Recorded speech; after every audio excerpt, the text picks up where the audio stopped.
Greetings, everyone, and welcome to episode 13 of the Virtual Office Hours, Spring 2016 edition. My name is John Fia. I teach history here at Messiah College, chair the history department, although I'm on sabbatical this year. And our producer is Abby Blakeney, as usual. This is our final two episodes of the season, so let me give a big hand to Abby for, Abby's clapping for herself now.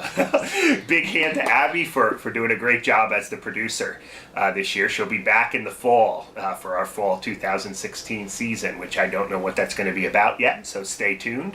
But anyways, we'll probably do this same thing next week as well. Anyway, we are moving through the themes in my book, Was America Founded as a Christian Nation? As those of you who have been following the series know, we have been going over these themes because the book is coming out in a new edition, a revised edition in the fall with Westminster John Knox Press, so we're very excited about that. So we thought to prep you for the fall, we'd go back and revisit some of these themes. We have been talking about, in the last several weeks, the religion of the Founding Fathers.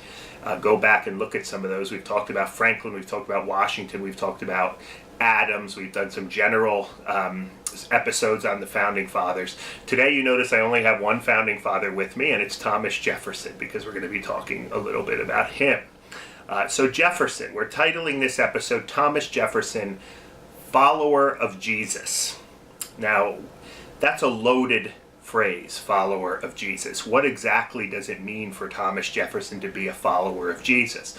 Well, today when American evangelicals use that phrase, they're normally referring to someone who upholds what might be close to orthodox evangelical Christian doctrine, a belief in the Trinity, a belief in the resurrection of Jesus Christ, a belief in the deity of Christ, a belief in the inspiration of the Bible.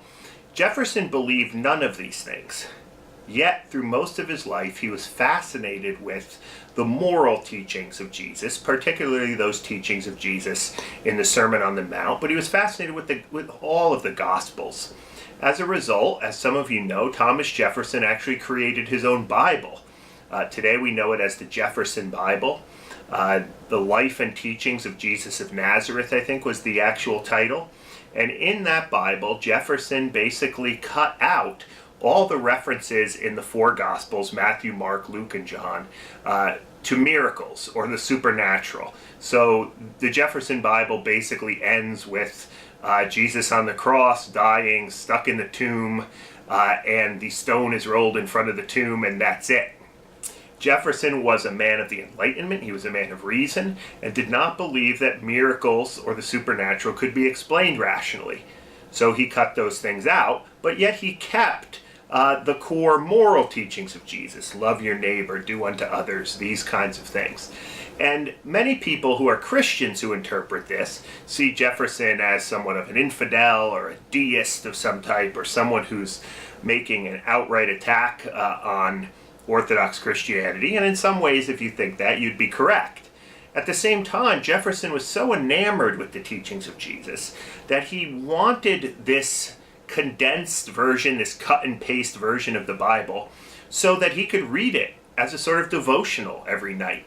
A devotional in virtue, a devotional in morality, a devotional in the moral teachings of Jesus, because he tried to live by these teachings. Thus, a follower of Jesus. Now, we'd be remiss talking about religion very briefly without talking about Jefferson's deep commitment to religious freedom and religious liberty. In Virginia, he and James Madison are the two great defenders of what today we might describe as the separation of church and state. He believed that government should have no role whatsoever in promoting religion, and that the church should be separate from the state. And of course, this ideal is embodied in his famous Virginia Statute of Religious Liberty, which he passes in the 1780s. Perhaps one of the greatest statements of religious liberty ever put forward. So while other colonies, as we saw in earlier episodes, had test oaths or religious establishments, Jefferson, with the help of Madison, made sure that Virginia was going to maintain their sort of original, or I should say maintain a religious freedom that none of the other colonies had. So that's Thomas Jefferson. You want to go into deeper, want to learn more about Thomas Jefferson, go a little deeper, check out the chapter in the book, Thomas Jefferson, Follower of Jesus. One more episode left this season. We'll see you next week on the Virtual Office Hours.